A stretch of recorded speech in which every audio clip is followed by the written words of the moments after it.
Class 10th mathematics का जो sample paper है ना, वो लेके मैं आ गया हूँ। ये सॉल्व है, लेकिन मैं अपने तरीके से इसको सॉल्व कराऊंगा। ठीक है, सिर्फ क्वेश्चन देखेंगे, सॉल्यूशन हम अपना तरीके से देखेंगे। और इसकी मैं पीडीएफ भी आप लोगों को प्रोवाइड करा दूंगा। अगर आपके पास UP board, Bihar board, Uttarakhand board, state board से आप हैं, अगर आपके पास एनसीईआरटी चलती है, तो ये वीडियो आपके लिए हेल्पफुल होगी। ठीक है, शुरू से लेकर एंड तक देखिए वीडियो को, और अभी कर दो लाइक, क्योंकि बाद में भूल जाते हो। पहला क्वेश्चन हमसे क्या बोल रहे हैं, किसी बहुपद पी एक्स के लिए y बराबर पी एक्स का ग्राफ निम्नवत दिखाया गया है। पी एक्स के शून्यकों की संख्या कितनी होगी, कि कितने शून्यक होंगे आपको बताने हैं। तो देखो, शून्य कैसे होता है पता करते हैं। एक्स एक्सिस में जितने कट मिलते हैं ना, उतने हमारे शून्यक होते हैं। तो कितने कट मिले बिंदु, 1 2 3, तो शून्य कितने होंगे, 3 होंगे। तो ये क्वेश्चन हमारा आराम से बन गया। दूसरे क्वेश्चन में आ जाओ। ठीक है, इस क्वेश्चन में देखो क्या बोल रहे हैं, बिना लंबी विभाजन प्रक्रिया की ये बताइए कि परिमेय संख्या, ये जो परिमेय संख्या है P/Q के रूप में है, का दशमलव प्रसार शांत होगा या अशांत आवृत्ति होगा। देखो, अगर शांत होगा ना, शांत अगर होता है तो सिर्फ 2 की घात m के रूप में होता है, या फिर 5 की घात m के रूप में होता है, या फिर 2 की घात m गुणा 5 की घात n, इस रूप में होता है। इसके अलावा कुछ भी आएगा तो अशांत हो जाएगा। तो देखो, 2 की घात m का मतलब 2 कितनी बार भी गुणे में आ सकता है, 5 की घात m का मतलब 5 कितनी बार भी गुणे में आ सकता है, और 2 और 5 भी कितनी बार भी गुणे में आ सकता है। तब तो क्या होगा, शांत होगा। इसके अलावा कुछ भी अगर आता है तो क्या हो जाएगा, अशांत। तो लिखेंगे क्या लिखोगे आप, उत्तर में आप क्या लिखोगे, चूँकि परिमेय संख्या के हर में 2 व 5 के अतिरिक्त 7 भी मौजूद है, इसलिए ये क्या होगा, अशांत आवृत्ति होगा। आप क्या लिख देंगे, परिमेय संख्या अशांत तथा आवृत्ति होगा। ये बताना था ना इन दोनों में से कौन सा ऑप्शन सही है। तो इन दोनों में से अशांत आवृत्ति वाला ऑप्शन सही है। अगले क्वेश्चन में आ जाते हैं। कह रहे द्विघात समीकरण के मूल ज्ञात कीजिए। देखो, अगर आपको मूल ज्ञात करना है ना, तो मूल ज्ञात करने के लिए 0 के बराबर रखते हैं। ठीक है, ये माइनस की इस तरफ आके प्लस का 8 हो जाएगा। 4 गुणे में इधर आप क्या हो जाएगा, बट्टे में 4 दूनी 8, तो x का मान क्या आ जाएगा, प्लस माइनस √2। ये इसके मूल आ जाएंगे। ये एक नंबर वाले क्वेश्चन है, इसीलिए आपको बहुत आसान लग रहे हैं, और वाकई में आसान भी हैं। अगले क्वेश्चन में आ जाते हैं। अगले क्वेश्चन में हमसे क्या बोल रहा है, ये जो समांतर श्रेणी है, समांतर श्रेणी 2 7 12 का 20वां पद निकालिए। ठीक है, 20वां पद निकालना है हमें। तो देखो, प्रथम पद कितना है हमारे पास, प्रथम पद a वो है 2। सार्वंतर निकालना है आपको,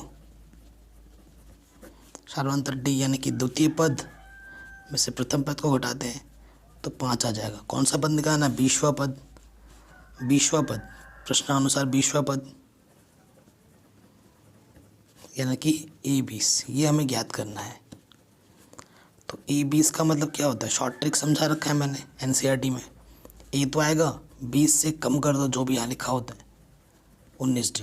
a का मान पता है 2, d का मान है 5। ठीक है, 5 9 45, हासिल लगा 4, 5 कम 5 9, 19 5 95, 95 और 2 97। तो उस समांतर श्रेणी का जो 20वां पद होगा वो कितना होगा, 97 होगा। ठीक है, ये क्वेश्चन भी बन गया। फिर हमसे बोल रहे साइन स्क्वायर 63 और साइन स्क्वायर 27 का मान क्या होगा। बहुत ही आसान क्वेश्चन है। साइन स्क्वायर 63 और साइन स्क्वायर क्या बोला है, 27, इसका मान कितना होगा। तो देखो, चूंकि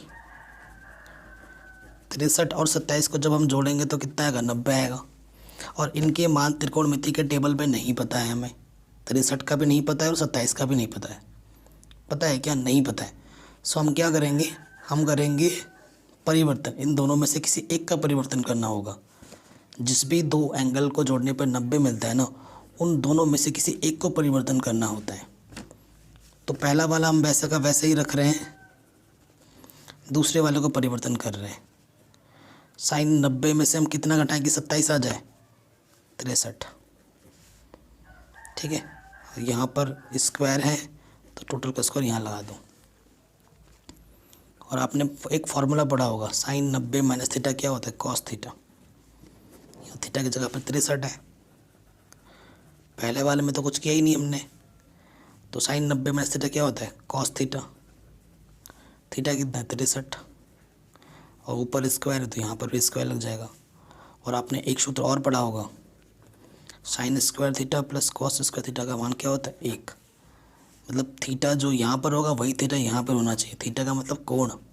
तो sine square 63 plus cos square 63 का मान कितना हो जाएगा? 1। आंसर। ठीक है, ज़बरदस्त क्वेश्चन है सारे के सारे। अगला क्वेश्चन पे आ जाते हैं। ये क्वेश्चन हमसे क्या बोल रहे हैं? चित्र में ई एफ समांतर है बी सी के, यदि ए ई और बी ई का जो अनुपात है, ठीक है, ए ई और बी ई का जो अनुपात है वो 4:1 है और सी एफ 1.5 सेंटीमीटर है, तो ए एफ की लंबाई ज्ञात कीजिए। अब ये हमें चित्र दे रखा है, ठीक है। हमसे क्या बोल रहा है कि जो ई एफ है वो समांतर है, ये जो ई एफ है वो बी सी के समांतर है। समांतर है तो हमसे बोल रहा है, अब आपको पता है जब किसी त्रिभुज में एक रेखा दूसरे के समांतर होती है तो हम क्या नियम लगाते हैं? थेल्स का प्रमेय लगाते हैं। थेल्स के प्रमेय अनुसार क्या होता है? ए ई बट्टा बी ई बी किसके बराबर होता है? ए एफ बट्टा एफ सी, इसी के बराबर होता है। अब देखिए प्रश्न में क्या दे रखा है? ई एफ बट्टा ए ई अनुपात का मतलब क्या होता है? बट्टा। ए ई बट्टा बी क्या दे रखा है? 4:1। ए ई बट्टा बी ई या ई बी एक ही बात है, ये दे रखा है 4/1। और हमें सी एफ दे रखा है, सी एफ बोलो या एफ सी बोलो एक ही बात है, 1.5। और हमसे क्या बोला है? ए एफ निकालो। ठीक है, तो ये ए एफ तिरछे गुणा कर देंगे, ए एफ एक कम ए एफ और 4 को गुणा कर देंगे 1.5 से, तो 1.5 को 15 चौके 60, 10 के स्थान के बाद, तो ए एफ का मान क्या आ गया? 6 सेंटीमीटर। ए एफ का मान क्या आ गया? 6 सेंटीमीटर। आराम से बन गया, कोई दिक्कत नहीं है। अगले क्वेश्चन में आ जाऊँ। देखो क्वेश्चन को पढ़ते हैं, समझते हैं। कह रहे हैं एक बिंदु P वृत्त के केंद्र से 13 सेंटीमीटर दूरी पर है। वृत्त की त्रिज्या 5 सेंटीमीटर है। P से वृत्त पर खींची गई स्पर्श रेखा की लंबाई ज्ञात कीजिए। ये आपका एनसीईआरटी का क्वेश्चन है। सो हमसे क्वेश्चन में क्या बोल रहा है? आपके पास एक वृत्त है, ये वृत्त का केंद्र है, बाह्य बिंदु लिया गया है P। बोला गया है एक बिंदु P से वृत्त के केंद्र से 13 सेंटीमीटर की दूरी पर है। कितनी दूरी पर है वृत्त के केंद्र से बाह्य बिंदु? 13 सेंटीमीटर। कह रहे हैं इस बिंदु से ना स्पर्श रेखा डाली जाती है, ये स्पर्श रेखा है, और त्रिज्या कितनी है? 5 सेंटीमीटर। तो आपको पता है हमसे बोल रहे हैं तो उस स्पर्श रेखा की लंबाई याद करो। ये जो स्पर्श रेखा है उसकी लंबाई याद करनी है। इस केंद्र का नाम O दे दिया, इसे मैं A बोल देता हूँ। अब स्पर्श रेखा ए पी की लंबाई हमें ज्ञात करनी है। आपको पता है प्रमेय 10.1 के अनुसार 10.1 क्या कहती है कि किसी बाह्य बिंदु से अगर आप स्पर्श रेखा ढालते हो तो केंद्र से अगर उस स्पर्श बिंदु को मिला देते हो तो उसके बीच में 90 अंश का कोण बनता है। तो यानी कि जो ओ ए है वो लंबवत होगा किस पर? ए पी पर। और लंबवत होते ही ये हो जाएगा त्रिभुज कौन सा? समकोण त्रिभुज। अतः समकोण त्रिभुज ओ ए पी में, ठीक है, ओ ए पी में 90 अंश के सामने वाला भुजा क्या होगा? कर्ण। और आपको पता है पाइथागोरस प्रमेय से, पाइथागोरस प्रमेय से, पाइथागोरस प्रमेय क्या कहती है? कर्ण का वर्ग लंब का वर्ग प्लस आधार का वर्ग। तो कर्ण हमारे पास कितना है 13। लंब देखो ये लंब हमें निकालना है AP और आधार कितना है 5। 13 को 13 से गुणा करेंगे तो 169 होता है। 5 का वर्ग 25 होता है। 25 प्लस के तरह के माइनस का हो जाएगा। 169 में से 25 घटाओगे तो 144 आ जाएगा। आपको AP निकालना है। 144 का वर्गमूल हो जाएगा। ठीक है, 144 का वर्गमूल कितना होता है 12, यानी कि 12 को 12 से गुणा करोगे तो 144 होता है। ठीक है ना, वर्गमूल निकालना आपको आता ही होगा। तो AP कितना हो जाएगा 12 सेंटीमीटर, यानी कि जो स्पर्श रेखा की लंबाई होगी वो कितनी होगी 12 सेंटीमीटर। ठीक है, आराम से बन गया ये क्वेश्चन। आएगा तो प्लस माइनस 12, लेकिन लिखेंगे आप प्लस का। प्लस का क्यों लिखेंगे, क्योंकि प्लस का इसलिए लिखेंगे क्योंकि जो दूरी का मान होता है वो हमेशा धनात्मक होता है। ठीक है, अगले क्वेश्चन में आ जाते हैं। कह रहे हैं यदि एक वृत्त का परिमाप और क्षेत्रफल संख्यात्मक रूप से बराबर हो तो उस वृत्त की त्रिज्या क्या होगी। बहुत ही शानदार क्वेश्चन है। ये हमारे पास वृत्त है, माना वृत्त की त्रिज्या कितनी है R है। क्वेश्चन में क्या परिमाप और क्षेत्रफल उस वृत्त का बराबर है। तो वृत्त का परिमाप सूत्र क्या होता है 2πr, क्षेत्रफल क्या होता है πr²। अगर त्रिज्या R हो तो पाई से पाई कट गया दोनों तरफ। R² का मतलब होता है R गुणा R, एक R से एक R कट गया तो R बराबर कितना बचा 2। तो उस वृत्त की त्रिज्या कितनी होगी 2 मात्रक। ठीक है, सही हो गया आंसर। अब हमसे इस क्वेश्चन में बोला निम्न बारंबारता बंटन का प्रत्यक्ष विधि से समांतर माध्य ज्ञात कीजिए। बहुत ही सरल क्वेश्चन है। देखिए ये x है और ये f है। ठीक है, सीधा सीधा x दे रखा है हमें और ये हमें f दे रखा है। प्रत्यक्ष विधि से आपको फॉर्मूला पता होगा। फॉर्मूला क्या होता है प्रत्यक्ष विधि से माध्य निकालने का, x बार बराबर सिग्मा fx बट्टे सिग्मा f, यही होता है ना फॉर्मूला। तो जो जो दे रखा है हम रख देते हैं, x 2 4 6 8 10। ठीक है, और f हमें क्या दे रखा है 1 2 3 2 1। गुणा करेंगे 2 एकम 2, 4 दूनी 8, 6 तिया 18, 8 दूनी 10, 8 दूनी 16, 10 एकम 10। ठीक है, अब सिग्मा का मतलब जोड़ना है इन सबको। तो देखिए जोड़ते हैं तो ये 2 क्या हो जाएंगे, इनको सबको जोड़ोगे तो आपको मिलेगा 54। ठीक है, और इन सबको जोड़ोगे सिग्मा f चाहिए होता है। तो 3 2 5, 3 8 और 1 9। ठीक है, तो सिग्मा f कितना आ गया 9। अब ये मान रख दोगे यहाँ पर, सिग्मा f कितना आएगा 54, काटोगे 9 चक 54, तो माध्य का मान क्या आएगा 6। माध्य का मान कितना आ गया 6। आराम से हो गया। अगले क्वेश्चन में आ जाते हैं। नेक्स्ट क्वेश्चन हमसे क्या बोल रहे हैं, कह रहे एक पासे को 2 बार फेंका जाता है, एक सम संख्या प्राप्त करने की प्रायिकता ज्ञात कीजिए। एक पासे को कितने बार फेंका जाता है 2 बार। तो कह रहे हैं एक सम संख्या प्राप्त करने की संख्या बताइए। पासे को कितनी बार फेंका गया 2 बार। तो देखिए जब एक पासा फेंकते हैं 2 बार फेंका गया है, सम संख्या आने की प्रायिकता ज्ञात करनी है। तो पासे में प्राप्त जो परिमाण होता है, परिणाम, वो क्या होता है 1 से लेकर 6 तक होता है। ठीक है, तो इसमें सम संख्या कितनी है 2 4 6 है, और हमारे पास कुल परिणाम कितने हैं 6 हैं टोटल। ठीक है, सम संख्या आने की प्रायिकता निकालनी है। क्या होता है संभव परिणाम बट्टे कुल परिणाम, सूत्र है ना। संभव परिणाम कितने हैं 1 2 3, कुल परिणाम कितने हैं 6, 3 कम 3, 3 दूनी 6। ठीक है, तो ये एक पासे के लिए है।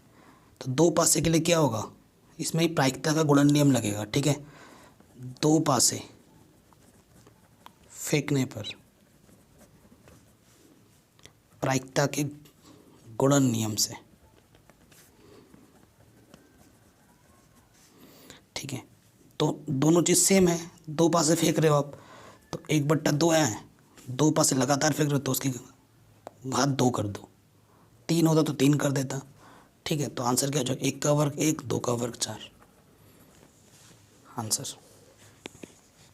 एक आध क्वेश्चन अगर आपको ऊटपटांग लगे ना थोड़ा सा, अभी तक आपने अच्छे से अगर पढ़ाई नहीं की होगी तो अच्छे से देख के समझ लेना जो भी मैं बोल रहा हूँ, क्योंकि अभी आपके पास उतना टाइम नहीं होगा कि इन कॉन्सेप्ट को दोबारा से देख लो, ठीक है। अगर टाइम है तो देख लेना, एनसीईआरटी मैंने जैसे पढ़ाए हैं तो वहाँ पर ये सब डिस्कस किया हुआ है।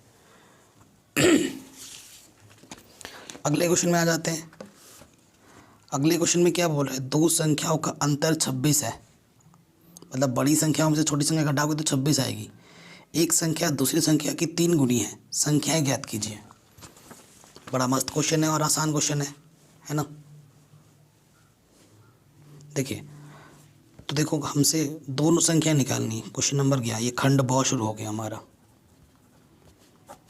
ठीक, खंड और एक एक नंबर वाले सारे हो गए।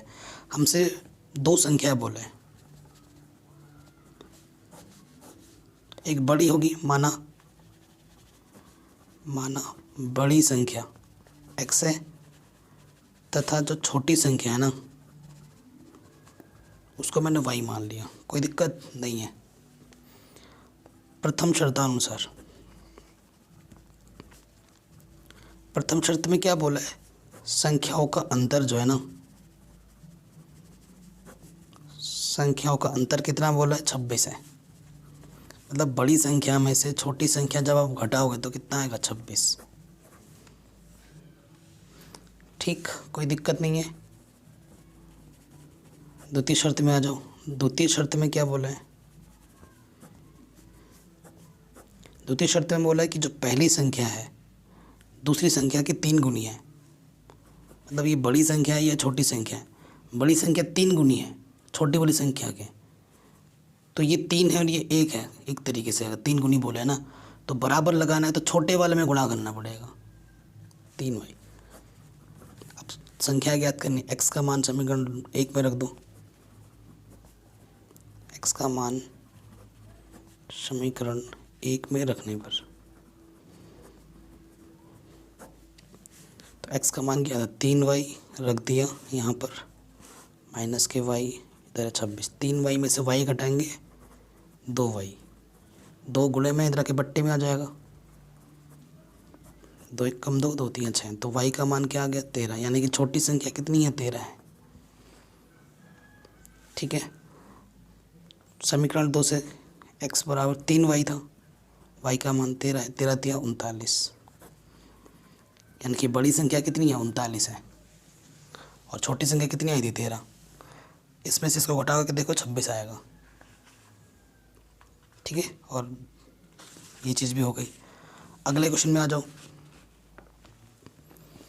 अगले क्वेश्चन में हमसे क्या बोल रहे हैं, दो बिंदु है हमारे पास, इनकी बीच की दूरी √3 है, तो x का मान ज्ञात करना है। एक बिंदु यहाँ पर है, माना ये बिंदु P है, 2 √3, और दूसरा बिंदु हमारे पास Q है जो कि 4,5, इनकी बीच की दूरी √3 है, तो x का मान ज्ञात कीजिए। क्वेश्चन कुछ गड़बड़ नहीं है, क्वेश्चन गड़बड़ है ये, ऐसा क्वेश्चन हो ही नहीं सकता, x का मान कहाँ से निकाल दें, ठीक है ना। ये क्वेश्चन गड़बड़ है, इसे छोड़ो, इसे मत करना, ठीक है। तो ये क्वेश्चन हमारा गड़बड़ है, इसे छोड़ दो। चलिए नेक्स्ट क्वेश्चन पे आ जाते हैं। ये देखो इन्होंने सॉल्यूशन पे आगे पीछे कर रखा है, क्वेश्चन गड़बड़ है। आगे बढ़ते हैं, कह रहे हैं कि सिद्ध कीजिए, ये चीज़ इसके बराबर है। बहुत ही सरल क्वेश्चन एकदम। क्वेश्चन नंबर 13 कह रहे हैं 2 10 30 किसके बराबर है, 1 + 10² 30 के बराबर। इसको सिद्ध करना है कि ये sin 60 के बराबर आएगा। तो हम क्या ले लेंगे, बायां पक्ष। बायां पक्ष लेने पर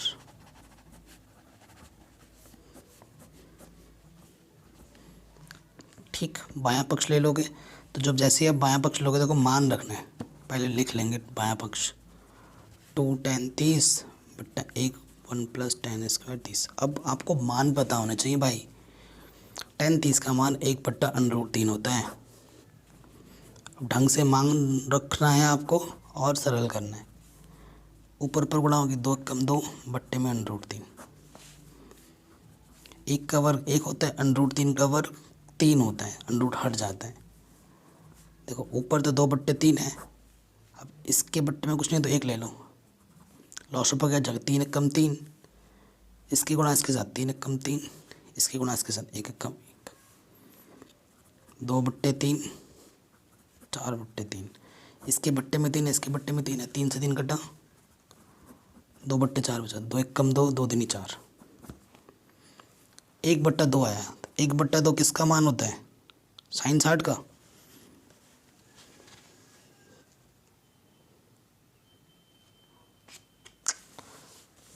क्या हो रहा है?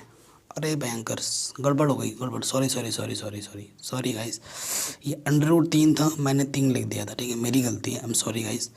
यहाँ से आगे बढ़ते हैं, नज़र हटी दुर्घटना घटी, है ना। Sorry guys, sorry, I am so sorry. तो यहाँ से तो हमारा कितना आ गया था? 4/3, कोई दिक्कत नहीं है। अब इसकी गुणा इसके साथ होती है, भागा इसकी गुणा इसके साथ होती है ना। थोड़ी सी गड़बड़ हुई है, आई एम सॉरी गाइस। 2 दूनी 4, देखो मैं 3 को लिख सकता हूँ √3 गुणा √3 लिख सकता हूँ। नीचे क्या है? √3 गुणा 2, √3 से √3 कटा, क्या बचा? √3/2, और √3/2 किसका मान होता है? साइन 60 का। आ गया राइट हैंड के बराबर। यही तो हमें प्रूफ करना था, ठीक है, आराम से हो गया। अगले क्वेश्चन पे आ जाओ, क्वेश्चन नंबर 14 है ये। कह रहे हैं 5 सेंटीमीटर त्रिज्या के एक वृत्त पर ऐसी 2 स्पर्श रेखाएं खींचिए जो परस्पर 60 डिग्री के कोण पर झुकी हुई हों, ठीक है। और ये क्वेश्चन आपका NCERT का है। अभी मेरे पास गोला प्रकार चंदा वगैरह नहीं है, तो आप प्रश्नावली 11.2 से देख सकते हो अगर आपको सीखना है। अगर आपको नहीं पता है, ये क्वेश्चन बहुत ईजी क्वेश्चन है, 11.2 का पहला या दूसरा क्वेश्चन है ये, आप आराम से देख सकते हो, ठीक है, ईजी चैप्टर। अभी मेरे पास गोला प्रकार वगैरह होता तो मैं करके दिखा देता। तो अगर आपको आता है तो अच्छी बात है, नहीं आता है तो 11.2 देख लेना NCERT का, ठीक है। अगर आपको मेरे वीडियोस नहीं मिल रहे ना, तो आपको पता है कैसे सर्च करना है? आपको ऐसे लिखना है क्लास 10, जो भी एक्सरसाइज होगा वो लिख दोगे, जैसे कि 11.2 बाई मैथमेटिक्स एनालिसिस चैनल का नाम, हाँ। फिर आप सर्च करोगे तो आपको वीडियोज़ मिलेगी, हिंदी में भी आएगी, इंग्लिश में भी आएगी। अगर आप हिंदी मीडियम के स्टूडेंट हैं तो हिंदी में देख लेना, अगर आप इंग्लिश मीडियम के स्टूडेंट हैं तो इंग्लिश में दे देखना। मैंने हिंदी और इंग्लिश मीडियम दोनों के लिए वीडियो बना रखा है, ठीक। अगले क्वेश्चन में आते हैं, ये प्रायिकता से संबंधित प्रश्न है। कह रहे हैं एक थैले में 6 काली 7 लाल और 2 सफ़ेद गेंदें हैं। इस थैले में से एक गेंद यादृच्छा निकाली जाती है। प्रायिकता ज्ञात कीजिए कि निकाली गई गेंद काली या सफ़ेद हो, लाल हो अथवा, और एक क्वेश्चन दे रखा है, हाँ। तो ज़बरदस्त क्वेश्चन है, ज़बरदस्त क्वेश्चन है, ठीक है। सॉल्व करते हैं। देखो क्वेश्चन में देखना, यहाँ पे क्या बोला है, काली या सफ़ेद हो। सॉल्यूशन में आ जाओ। इन्होंने जैसे किया है, मैं उस सॉल्यूशन देख नहीं रहा, मैं अपने तरीके से इजी वे में बता रहा हूँ। तो आप क्या लिखोगे? दिया है, पहले क्या लिखोगे? कैसे दिया हुआ है? काली गेंद। काली गेंद हमें क्या दे रखी है? 6। फिर लाल गेंद दे रखी है, लाल गेंद दे रखी है 7, और सफ़ेद दे रखी है 2, ठीक है। तो कुल गेंद कितना हो गया? 6 और 7, 6 6 12 13, 2 15 गेंद हो गई कुल। अब पहले वाले ऑप्शन पे आ जाओ। पहले वाले ऑप्शन पे क्या बोल रहा है? काली या सफ़ेद हो। काली या सफ़ेद, ठीक है, काली या सफ़ेद हो, ये हमसे बोला है। अब देखिए यहाँ से क्या बोल रहे हैं? काली या सफ़ेद हो, फिर बोला है लाल हो।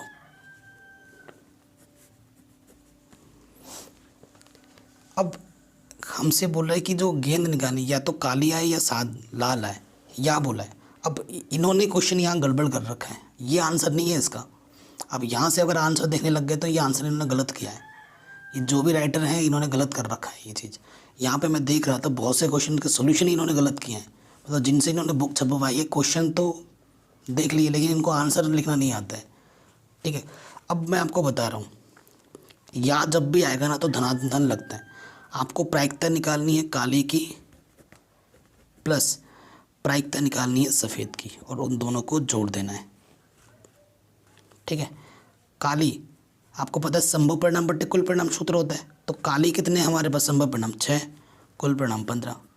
सफ़ेद में संभव परिणाम कितना है 7 और कुल परिणाम कितने हैं 15। दोनों का लॉसअप पर 15 है तो 15 ही आ जाएगा, ऊपर वैसा का वैसा जुड़ जाएगा, तो 6 और 7 कितना हो जाएगा 13 बट्टे 15। ये आपका सही आंसर होगा।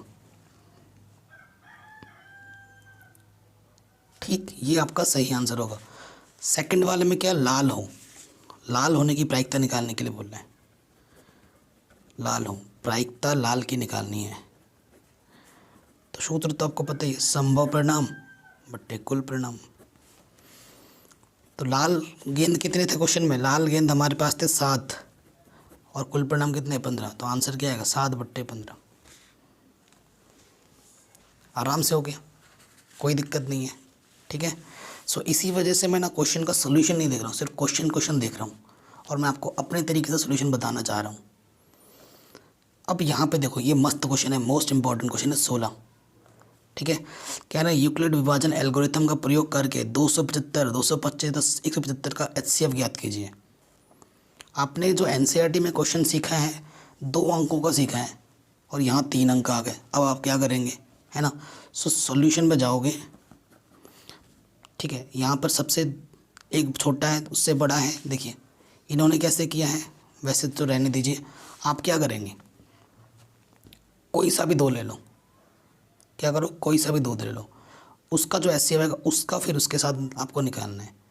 और ध्यान रहे आपको किसका प्रयोग करना है, यूक्लिड डिवीज़न एल्गोरिथम का। ठीक है, तो मैं पहले लेता हूँ 275 व 225 का HCF। पहले 2 का लेना है, इन दोनों का करोगे जो आएगा उसका और फिर 175 का करना पड़ेगा। ठीक है, फिर जो HCF आएगा वो आपका आंसर होगा।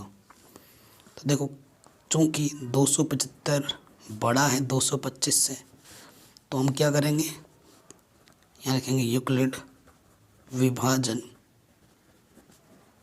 प्रमेय से। तो जो बड़ा होता है वो उसको इस तरफ लिखते हैं, जो छोटा होता है उसको इस तरफ लिखते हैं। ठीक है, भाग अगर देके देखोगे कितनी बार जाएगा, 225 भाग दोगे 275 में 1 बार जाएगा, घटाओगे तो कितना जाएगा 50। कितनी बार गया, 1 बार, कितना शेषफल बचा 50। तब 225 इस तरफ आ जाएगा, 50 यहाँ आ जाएगा। 50 से भाग दोगे 225 में, 50 चौके 200, कितना बचा शेषफल 25। 4 बार गया, शेषफल कितना बचा 25।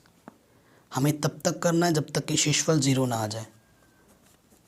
50 यहाँ जाएगा 25, 25 दूनी 50। ठीक है, 25 दूनी 50, शेषफल क्या आ गया 0।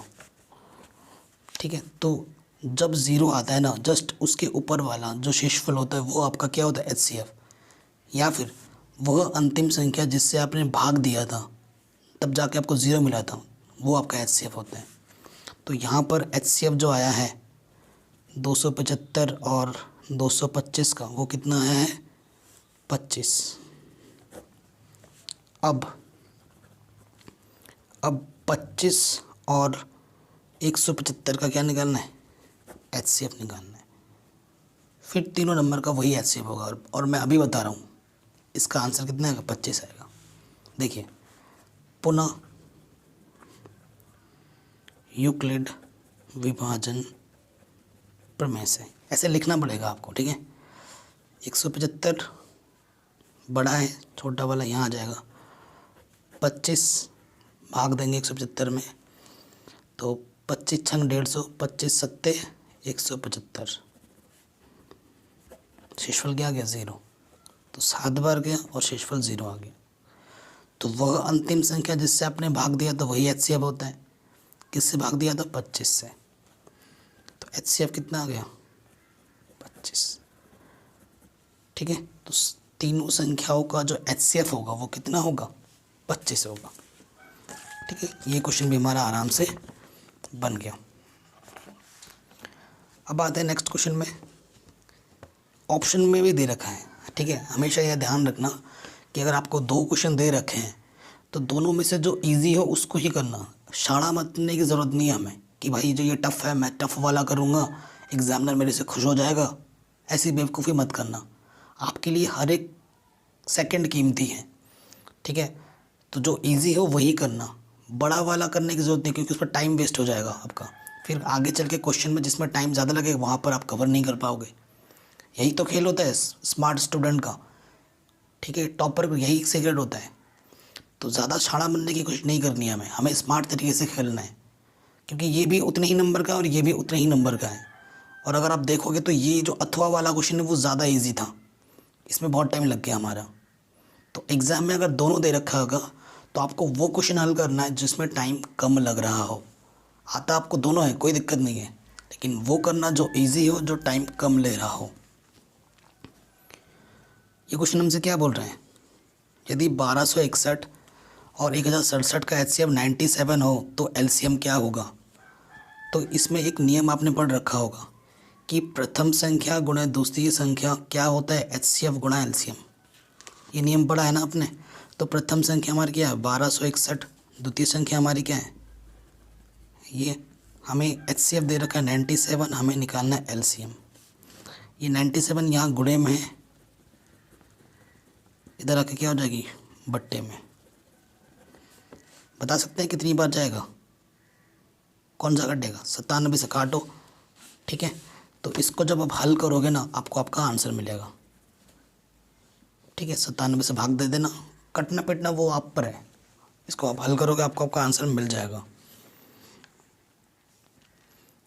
ठीक। अब नेक्स्ट क्वेश्चन आ जाते हैं। कह रहे हैं एक्स, ये जो 3 घात, ये क्वेश्चन भी शानदार क्वेश्चन है। कह रहे हैं ये एक बहुपद है कि अन्य सभी शून्यक ज्ञात कीजिए यदि इसका एक शून्यक 1 है। बहुत ही ज़बरदस्त क्वेश्चन है ये हमारा, ठीक है। इस क्वेश्चन को सरल करते हैं। कह रहे हैं हमें एक बहुपद दे रखा है, ठीक है। एक बहुपद हमें जो दे रखा है ना बहुपद, वो बहुपद हमें दे रखा है x³ माइनस के 7x प्लस 6। एक्स की घात अधिकतम 3 है तो इसके कितने शून्य आएंगे? 3 शून्य आएंगे। एक शून्य हमें दे रखा है, दिया है शून्यक x है तो x बराबर एक शून्यक हमें 1 दे रखा है। x बराबर 1 इसका एक शून्यक है, अतः प्लस का किधर लाओगे तो x माइनस 1 एक गुणज है px का, ठीक है। यानी कि x माइनस 1 से जब इसमें भाग दोगे तो पूरा पूरा भाग चला जाएगा और जो आपका भागफल आएगा एक द्विघात समीकरण आएगी। उस द्विघात समीकरण को आप 0 रख दोगे तो आपको बाकी के 2 और शून्यक मिल जाएंगे। अतः विभाजन प्रमेय से ये लिख के आप क्या करेंगे? x माइनस 1 यहाँ लिखेंगे और इस बहुपद में क्या दे देंगे? भाग। अब भाग दोगे तो शेषफल 0 ही आएगा, ये ध्यान रखना है, 0 ही आएगा। अगर आपका शेषफल 0 नहीं आ रहा है तो अपने भागफल गड़बड़ किया है। भागफल करने का तरीका क्या होता है? इधर का पहला संख्या इधर लिखो, इसकी पहला संख्या यहाँ नीचे लिखो, काटो, कितना आ गया? x², क्योंकि इसकी 1 घात है, इसकी 3 घात है, 1 घात कम हो जाएगी। भाग करने पे घात कम होती है। x² से गुणा करेंगे, x² गुणा x³ ठीक है। यहाँ से क्या आ जाएगा? x²। घटाने पे चिन्ह बदलता है, प्लस का माइनस का घटा। यहाँ से क्या जाएगा? x², यहाँ से माइनस के 7x प्लस का 6। फिर से इसका पहला पद x², इसका पहला पद x, एक घात कम हो जाएगी, x आ जाएगा। किसका x है? प्लस का x है। एक्स एक को एक्स से गुणा करेंगे एक्स स्क्वायर, एक्स एकम एक्स। ठीक है, चिन्हों का भी ध्यान रखना, घटाने पे चिन्ह बदलता है। तो ये इधर का चिन्ह बदलेगा, नीचे वाला, यहाँ तो ऊपर है उसका चिन्ह आप नहीं बदल सकते, नीचे वाले का ही बदलता है। कटा 7x माइनस का है, ये प्लस का है तो माइनस के 6x और ये प्लस का 6। अब ये पहला पद माइनस का 6x और इसका x, x से x कटा यानी कि माइनस के 6, माइनस के 6 से गुणा करेंगे, माइनस के 6x माइनस माइनस प्लस के 6, घटाने पर चिन्ह बदला, शेषफल 0 आ गया। मैंने बोला था शेषफल 0 आएगा, आ गया। शून्य के लिए जो आपका भागफल आया ना उसको 0 रखते हैं और भागफल को gx qx से प्रदर्शित करते हैं। ठीक है, qx से, तो ये qx है भागफल, x square plus x minus 6 0। ठीक है, अब इसको आप किसी भी विधि से हल करो, वो आपकी मर्ज़ी है। मैं गुणनखंड विधि लगा रहा हूँ। इसका गुणांक 1 है, ऐसी दो संख्या लेनी है, इसकी गुणा इसके साथ होती है। ऐसी दो संख्या लेनी है जिनकी हम गुणा करें तो 6 आए और घटाएं तो इसका कोफिशिएंट 1, इसका गुणज क्या है 1 और घटाएं तो 1 आए। ऐसी दो संख्या लो जिनकी गुणा करें तो 6 आए और घटाएं तो 1 आए। 3 दूनी 6, 3 में से 2 को घटाओ 1 आता है। 3x घटाना है 2x, यहाँ से एक जोड़ा, यहाँ से एक जोड़ा।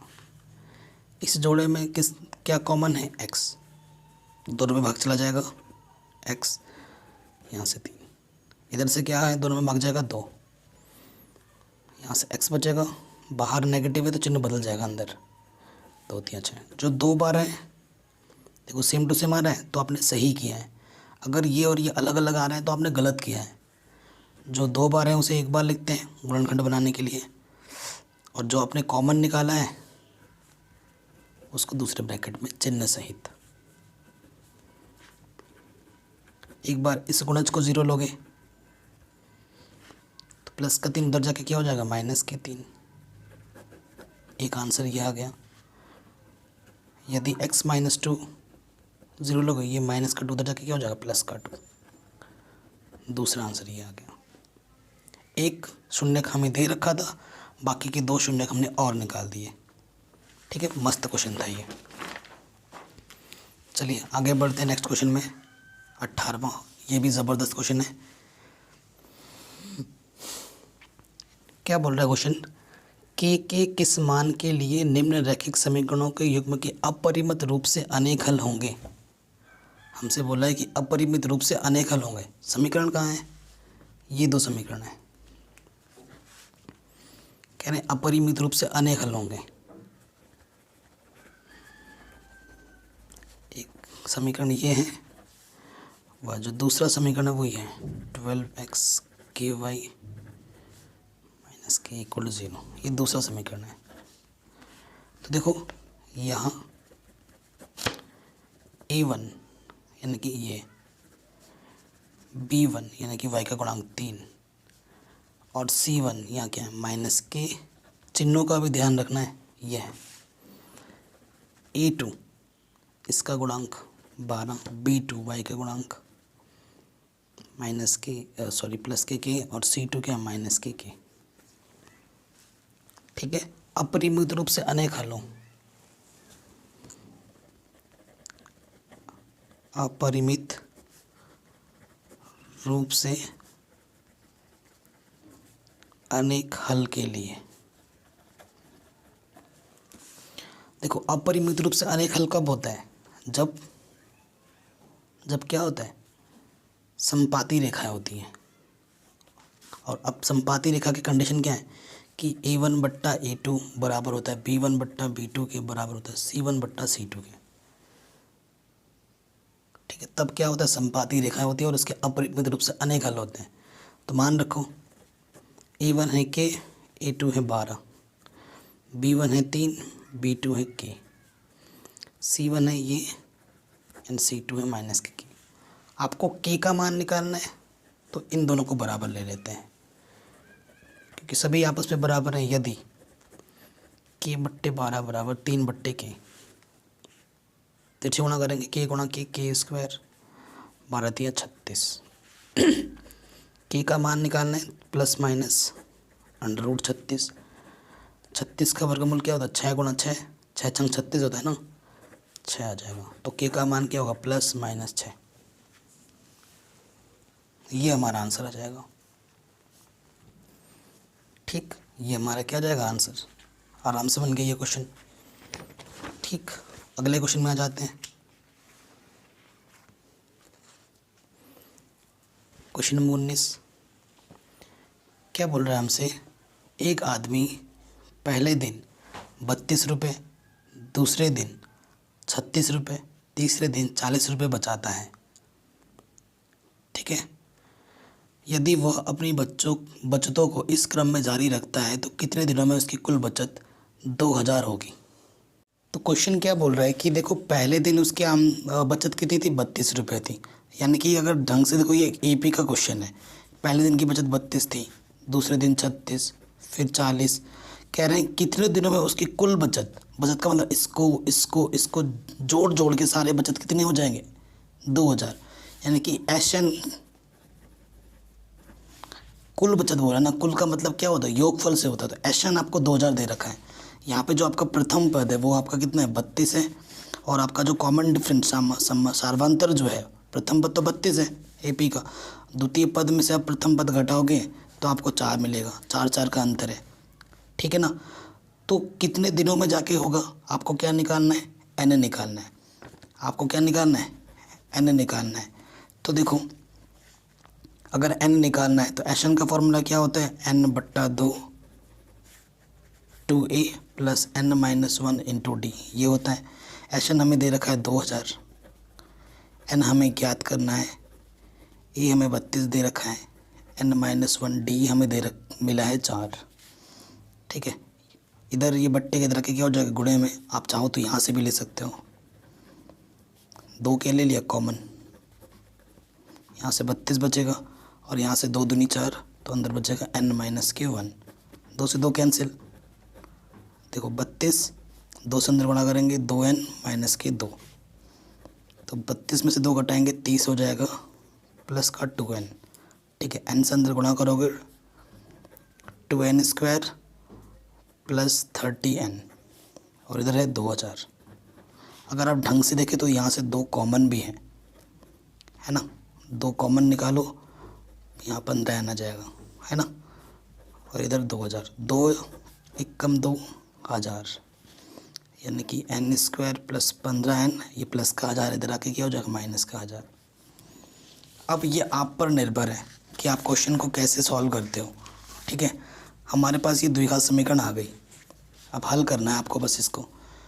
इसका गुणज क्या है, 1 है, इसका गुणज 1000 है। 2 संख्याओं के गुणा करने पे 1000 आनी चाहिए।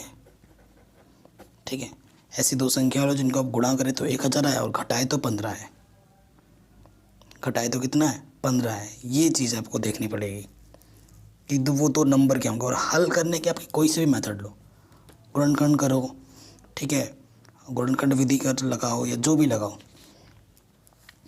तो घटाने पे कितना आना चाहिए, 15 आना चाहिए। ठीक है, यही चीज़ है यहाँ पर घटाने का चिन्ह है। तो देखो, ऐसे करते हो, जब समझ में ना आए तो 2 से काटो। चलो 5 दूनी 10, 5 0 0, लेकिन छोटे से छोटा करना है आपको। फिर 2 1 कम 2 0, 2 5 10 0, 5 1 कम 2 5 5 1 कम। ठीक है, अब आपको जोड़ा बना के चेक करना पड़ेगा कि कौन कौन से होते हैं। ठीक, तो 5 दूनी 10,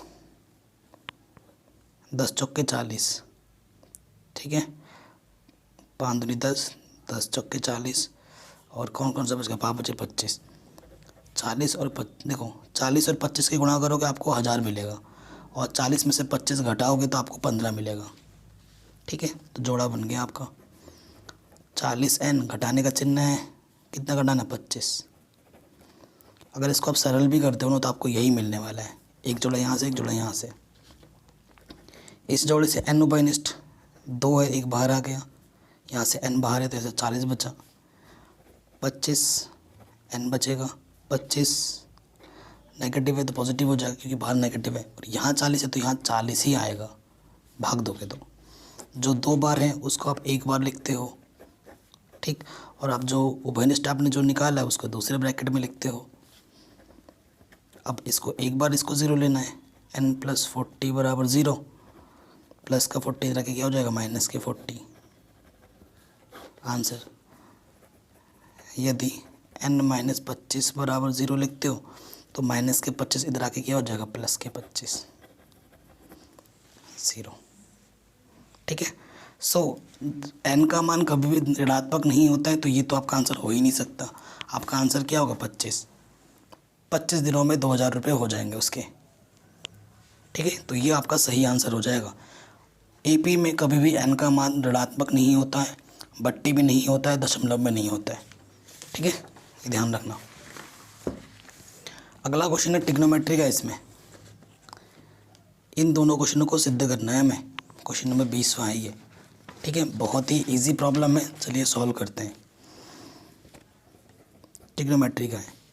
सो पहले क्वेश्चन में हमें प्रूफ क्या करना है कि cot A + tan B बट्टे में है cot B + tan A। इसको सिद्ध करके लाना है हमें cot A गुणा tan B, ठीक है, ये चीज़ हमें करनी है। अब देखो यहाँ पर कोई भी सर्वसमीका नहीं लग रही है क्योंकि इसी को हल करके तो हमें ये लाना है। कोई भी सर्वसमीका जब नहीं लगती है तो मैंने क्या बोला था जब मैंने एनसीईआरटी पढ़ा रहा था आपको कि फंक्शन को साइन कॉस में बदलना है। और आपको पता है cot A को हम लिख सकते हैं cos A बट्टे साइन A, फॉर्मूला है। tan को मैं tan B को लिख सकता हूँ मैं साइन B बट्टे cos B अपॉन इधर cot B क्या हो जाएगा cos B बट्टे साइन B, और इधर tan हो जाएगा साइन A बट्टा cos A, ठीक है। आप इनको काट मत देना, यहाँ पर एंगल अलग है, ध्यान रखना। अब पूरा के बट्टा लगाए, इसकी और इसकी गुणा करोगे लॉसअप आ जाएगा साइन A cos B। जब आप गुणा करके लॉसअप निकालते हो ना तो ट्रिक क्या है कि इसकी गुणा इसके साथ cos A गुणा cos B, और इसकी गुणा इसके साथ साइन A गुणा साइन B, ठीक। फिर यहाँ पर भी वही होगा, इसकी गुणा करोगे लॉसअप आ जाएगा साइन B गुणा cos B, इसकी गुणा इसके साथ cos A cos B plus sine A sine B। आप बोलोगे सर साइन स्क्वायर क्यों नहीं कर रहे हो, क्योंकि इनके जो एंगल हैं वो अलग अलग हैं तो स्क्वायर नहीं हो सकता। अगर एंगल समान होते हैं तभी स्क्वायर लगता है, अन्यथा नहीं। अब देखो आपको पता है इसकी गुणा इसके साथ होती है, भागा इसकी गुणा इसके साथ, देखिए cos A cos B sine A sine B, गुणे में क्या लगेगा ये साइन B cos B, बट्टे में ये cos A cos B plus sine A sine B, इसकी गुणा इसके साथ यहाँ पर है साइन A cos B। इससे ये कटा, क्या बचा ऊपर साइन B cos A, नीचे बचा साइन A cos B। तो जो समान समान एंगल दिख रहे हैं उनको साथ में लिखो, जैसे cos A बट्टा साइन A, इसको साथ में लिख दिया, गुणे में लिख दिया साइन B बट्टा cos B। cos upon sine क्या होता है cot A, और साइन बट्टा cos क्या होता है tan B। यही तो हमें प्रूफ करना था, आ गया राइट हैंड साइड। यही हमें क्या करना था, प्रूफ करना था। देखो अगर आपने एनसीईआरटी ढंग से पढ़ी है तो ये आपके लिए बड़ा आसान था क्वेश्चन। अगर आपने नहीं पढ़ा है तो आपको अरे भाई सोचोगे अरे क्या हो रहा है ना। तो कॉन्सेप्ट इज़ द किंग, मैं हमेशा बोलता रहता हूँ। अगर आपने एनसीईआरटी ढंग से पढ़ी है तो ये सब क्वेश्चन आप आराम से बना सकते हैं। अब इसी का एक ऑप्शन पे जो प्रॉब्लम दे रखा था और करके भाई ये क्वेश्चन तो कितनी बार पूछा गया है एग्ज़ाम में, क्या बताएं, बहुत ज़्यादा, हद से ज़्यादा आता है ये क्वेश्चन, लगभग हर साल आ जाता है ये क्वेश्चन, हर साल। समझ पा रहे हैं आप कितना इम्पोर्टेंट है ये क्वेश्चन है। इसको सरल करके हमें ये लाना है, तो वही नियम बदलेगा नहीं, क्वेश्चन बदला है तो नियम नहीं बदलेगा, नियम सेम रहेगा। क्या यहाँ पर कोई सर्वसमीका लग रही है? नहीं लग रही है। सर्वसमीका आपको 3 है ना, 8.4 में आपने पढ़ा होगा, 3 सर्वसमीकाएं, उनका किसी का प्रयोग नहीं हो रहा है। जब प्रयोग नहीं होता है तो फंक्शन को साइन कॉस में बदलना होता है, तो यहाँ पर साइन कॉस में फंक्शन पहले से ही बदले हुए हैं। तो अब हमें क्या करना है, बस सरल करना है, इस वाले पार्ट को हल करके ये लाना है ना, बायां पक्ष लेने पर पहले ये लिख के फिर सरल करेंगे। तो इसकी और इसकी क्या कर दोगे, गुणा। ठीक है, जब गुणा करते हैं तो इसकी गुणा इसके साथ हो जाता है, कॉस, देखो एंगल समान है, कॉस ए गुणा cos A, cos square A, 1 plus sign ए गुणा 1 प्लस साइन ए, 1 प्लस साइन ए का होल स्क्वायर। जब चीज़ें 2 बार गुणा में होती है तो घात 2 लग जाता है। आपको पता है a प्लस बी का घात 2 क्या होता है, a का स्क्वायर b का स्क्वायर प्लस 2ab, पता है। सो देखिए यहाँ कॉस स्क्वायर 1 का वर्ग प्लस b का वर्ग प्लस 2ab अपॉन में क्या है, 1 plus sign A cos A. ठीक, सो देखो मैं सही साथ में लिख रहा हूँ, इसको और इसको साथ में लिख रहा हूँ, अरेंज करके लिख रहा हूँ, साइन स्क्वायर है प्लस कॉस स्क्वायर है, और 1 का स्क्वायर क्या होता है, 1 होता है, 2 1 जा 2, 2 1 कम 2 साइन है, बट्टे में क्या है 1 प्लस साइन है इंटू कॉस है। आपको पता है साइन स्क्वायर ए प्लस कॉस स्क्वायर ए की वैल्यू कितनी होती है, 1 होती है। रीज़न दे देना यहाँ पर, सिंस, चूँकि साइन स्क्वायर ए प्लस कॉस स्क्वायर ए की वैल्यू 1 होती है, ये हमने यहाँ रखा, ये यहाँ है। ठीक,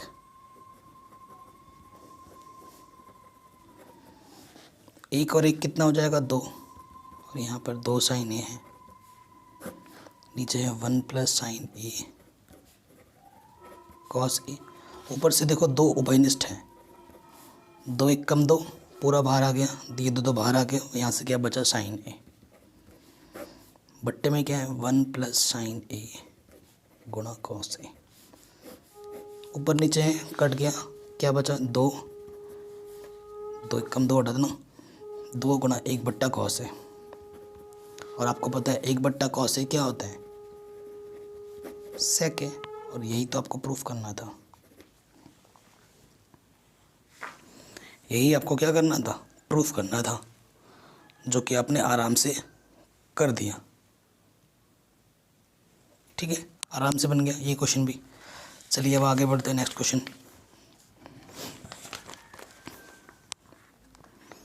अब ये जो क्वेश्चन है, कह रहे हैं वह अनुपात ज्ञात कीजिए जिसमें बिंदुओं इतने इतने को मिलाने वाला रेखाखंड एक्स अक्ष से अंतः विभाजित होता है, इस विभाजन बिंदु के निर्देशांक भी ज्ञात कीजिए।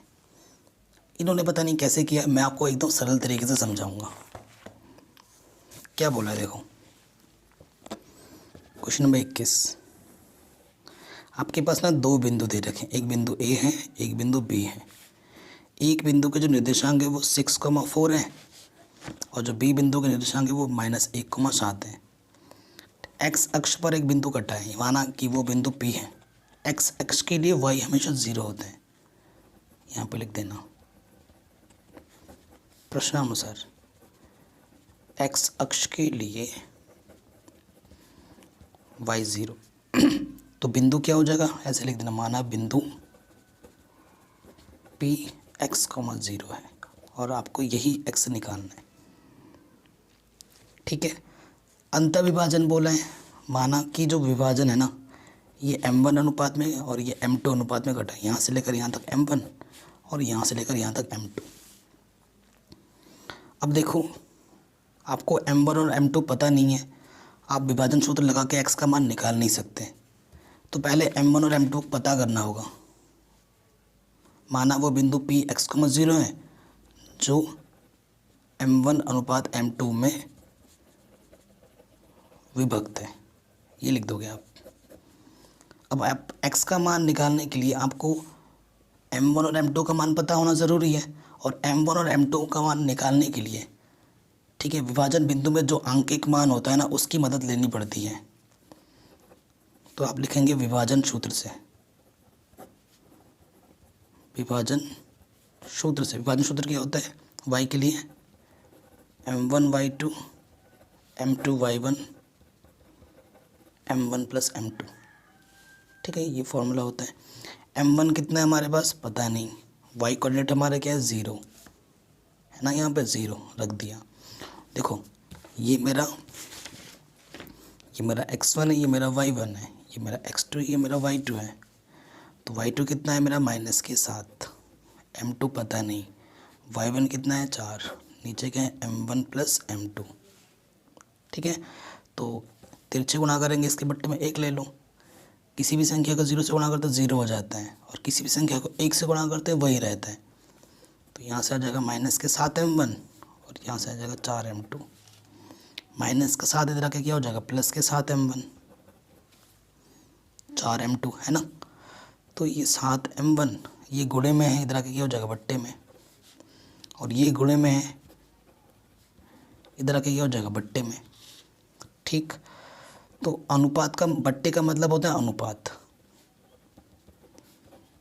बट्टे का मतलब क्या होता है अनुपात, यानी कि m1 मेरे पास कितना है 4 है, और m2 मेरे पास कितना है 7 है।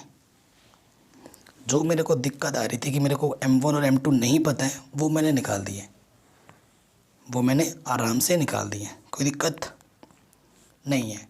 अब इस क्वेश्चन में रटने वाला चीज़ बता रखा था इन्होंने, जैसे कि वो रट्टा मारना पड़ता है। हमें m1 और m2 मिल चुके हैं, अब हमें क्या निकालना है, बस x निकालना है। क्वेश्चन में तो आप इसके बाद में करोगे तो यहाँ पन्ना बच रहा है, तो मैं यहीं कर दे रहा हूँ।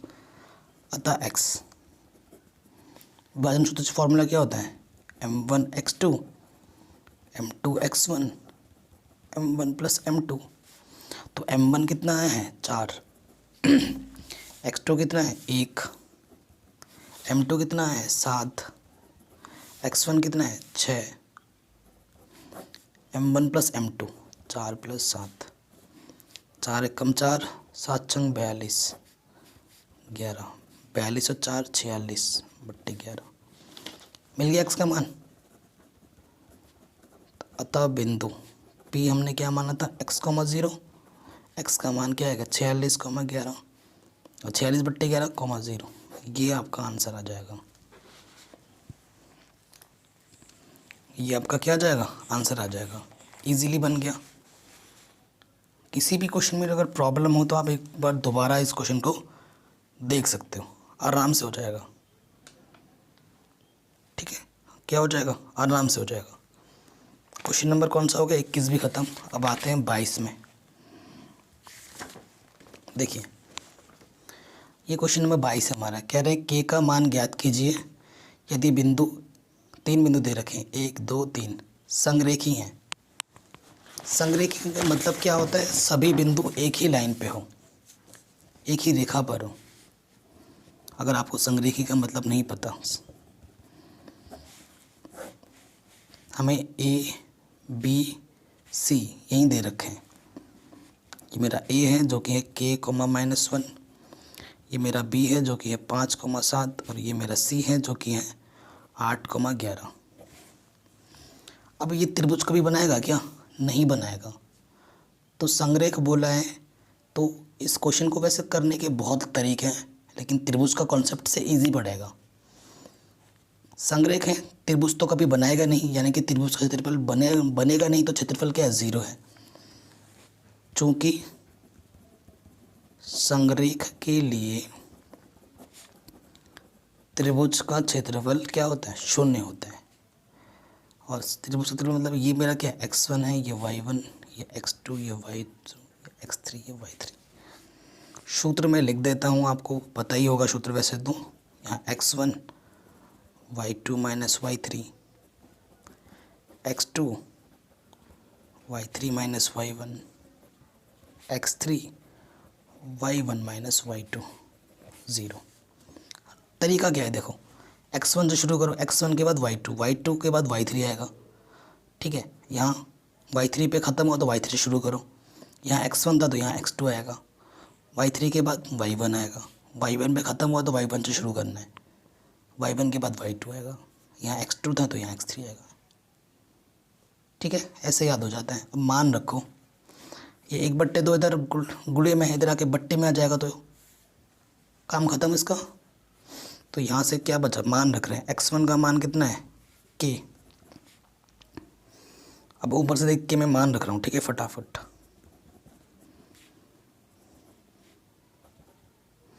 नेगेटिव y1 कितना है -k1, और ये माइनस माइनस माइनस क्या कर देगा इसको प्लस। x3 कितना है मेरा 8, y1 है -k1, y2 है 7, ठीक है। ये 1/2 ज़ीरो के बट्टे में आ जाएगा, ज़ीरो के बट्टे में कुछ भी हो ज़ीरो होता है, 1/2 गुणे में है, ज़ीरो के बट्टे में आ जाएगा, ज़ीरो के बट्टे में कुछ भी हो तो वो ज़ीरो हो जाता है। अब अंदर गुणा करो, 7 में से 11 गया 4, -4 गया 12, 12 पंजे 60, -8 8 64। तो यहाँ से क्या आ जाएगा -4 बराबर 0, -4 इधर आके +4, ये गुणे में था इधर बट्टे में आ गया, 4 एकम 4, तो के का मान क्या आ गया -1, ठीक है। तो आज के इस वीडियो में हमने क्वेश्चन नंबर 22 तक किया है, जो भी 2-4 क्वेश्चन बच रहे हैं वो हम नेक्स्ट वीडियो में कर लेंगे। वीडियो अगर पसंद आई हो तो प्लीज़ लाइक शेयर ज़रूर कर देना, चैनल पे नए हो तो सब्सक्राइब ज़रूर करना, नोटिफिकेशन बेल को प्रेस करना, ठीक है। और डिस्क्रिप्शन को ज़रूर चेक करना, मैथ के साथ साथ हम साइंस, हिंदी, SST वगैरह सब पढ़ रहे हैं, तो वो भी ज़रूर देखें।